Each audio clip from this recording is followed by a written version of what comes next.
पंजाब आज आहे 26 जून 2025 आणि काल या ठिकाणी आम्ही सोयाबीनला औषध लावत होतो आणि या ठिकाणाहून हे बघा पाहू शकता आमच्या गुगल धामाला रात्री पहाटे 1 वाजल्यापासून पाऊस चालू आहे. म्हणजे आमच्या गावालाच नाही तर संपूर्ण आमच्या परभणी जिल्ह्यात पाऊस सुरू आहे म्हणून हे लक्षात घ्यायचं. पण राज्यातल्या सर्व शेतकऱ्याला सांगू इच्छितो की राज्यामध्ये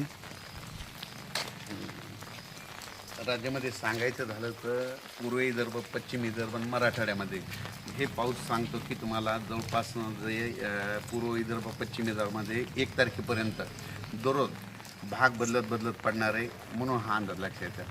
पण राज्यातल्या सर्व शेतकऱ्याला सांगू इच्छितो की म्हणजे आज म्हणजे 26 जून 27 जूनचा हे मात्र पाऊस सर्वदूर राहणार. म्हणजे परभणी जिल्ह्यात राहणार आहे, नांदेड जिल्ह्यात राहणार आहे, हिंगोलीकडे राहणार आहे, वाशिमकडे राहणार आहे, कळमनुरीकडे राहणार आहे, यवतमाळ जिल्ह्यात राहणार आहे, अकोला जिल्ह्यात राहणार आहे, बुलढाणा जिल्ह्यात राहणार आहे, नागपूर, वर्धा, भंडारा, गोंदियामध्ये विदर्भात सगळीकडेच पडणार आहे म्हणून हा अंदाज लक्षात घ्या. 2 दिवस आज उद्या दिवस. त्याच्यानंतर ही परभणी जिल्ह्यात देखील पाऊस पडणार आहे, इकडं जालना जिल्ह्यात देखील राहणार आहे, जळगावकडे देखील राहणार आहे. म्हणजे आजचा पाऊस हे सर्वदूरचा राहणार म्हणून हा अंदाज लक्षात घ्यायचा. पण राज्यामध्ये म्हणजे 26 जून ते 1 तारखेपर्यंत 1 जुलैपर्यंत राज्यात विदर्भ आणि मराठवाड्यातच जरा जास्त पाऊस पडणार आहे.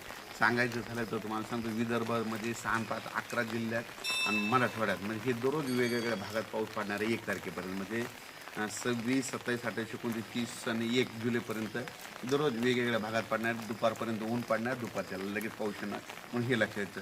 सर्वदूर पडणार नाही हे सगळ्यांनी लक्षात येतं. नसतं काय होतं की सगळ्यांची अपेक्षा आहे की सगळीकडे पाऊस पडेल, सगळीकडे पडणार नाही, भाग बदलत कोणाला सोडून देईल आणि ज्याला सोडलं तर त्याला सोडून देखील देणार म्हणून हे लक्षात येतं.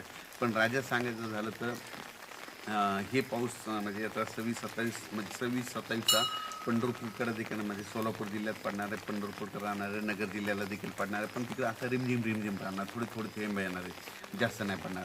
पण हे लातूर जिल्ह्याला पडणार आहे, धाराशिवला देखील आजचा पाऊस पडणार आहे. त्याच्यानंतर राज्यात सांगायचं झालं तर पंढरपूरला म्हणजे 5 आणि 6 तारखेला म्हणजे पंढरपूरच्या यात्रेकरूला त्यांना पाऊसमध्ये वरून राजे भिजवणार आहे म्हणून हे देखील आत्ताच अंदाज त्यांनी लक्षात घ्यायचा. म्हणजे तुम्ही तुमची तयारी ठेवायची. म्हणजे काय झालेलं असं रावट्याची याची तयारी ठेवा, कारण की 5-6 तारखेला म्हणजे पंढरपूरकडं पाऊस येणार आहे म्हणून हे देखील त्यांनी लक्षात घ्यायचं. पण राज्यात सांगायचं झालं तर राज्यातल्या सर्व शेतकऱ्याला सांगू इच्छितो की राज्यामध्ये म्हणजे पूर्व विदर्भ, पश्चिम विदर्भ म्हणजे ह्या जवळपास किती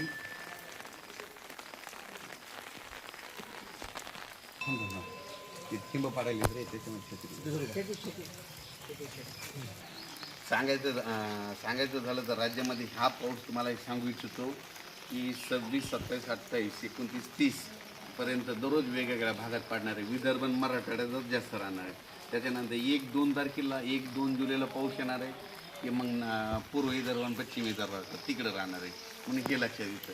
पण राज्यात सांगायचं झालं तर 1 तारखेपर्यंत दररोज वेगवेगळ्या भागात पाऊस पडणार आहे, भाग बदलत पडणार आहे म्हणून हा अंदाज लक्षात यायचा आहे. आणि राज्यातल्या सर्व शेतकऱ्याला सांगू इच्छितो की तुम्ही तुमची नियोजन तुम्ही तुमचं स्वतःचं ठरवायचं. अचानक वातावरणात बदल झाला तर लगेच एक मेसेज दिला जाते आणि पाहू शकता हे माझं घर आहे, इथे घर आहे आणि ह्या घरापासून म्हणजे या ठिकाणून मी काल सोयाबीन अंदाज देत आहे. अचानक वातावरण बदल झालं तर उद्या एक मेसेज दिलेला आहे. पण आज आणि उद्याचा म्हणजे आज आहे 26 आणि 27चा मात्र आज ही पाऊस मात्र परभणी जिल्ह्यात सगळीकडे पडणार आहे, नांदेडकडे सगळीकडे पडणार आहे, हिंगोलीकडे सगळीकडे पडणार आहे, यवतमाळ जिल्ह्यात सगळीकडे पडणार आहे, हिंगोली, वाशिम जिल्ह्यात सगळीकडे पडणार आहे, बुलढाण्याकडे पडणार आहे, अकोल्याकडे पडणार आहे, जालना जिल्ह्यात सगळीकडे पडणार आहे. म्हणजे हे सर्वदूरचा पाऊस आत्ताही पाऊस सर्वदूर राहणार आहे आणि रिमझिम स्वरूपात राहणार अंदाज आहे. आणि बीड जिल्ह्यात मात्र असं बारीक थोडे थिंबत येणार आहे. पण थोडा पुन्हा स्पीड थोडी वाढणार आहे. पण त्यांना काय होणार दुपारनंतर एकदा ऊन पडत आणि दुपारनंतर तो जोरात पाऊस येणार आहे म्हणून हा अंदाज लक्षात घ्यायचा. त्याच्यानंतर नगर जिल्ह्यात देखील तसंच होणार आहे. म्हणजे दुपारनंतर थोडं ऊन पडणार आहे. म्हणजे नगर जिल्हा, सोलापूर जिल्हा, मग सोलापूरकडं, पंढरपूरकडं मग हे पाऊस पडणार मग हे लक्षात घ्यायचं. अचानक वातावरण बदल झाला तर लगेच दिला जाईल. धन्यवाद.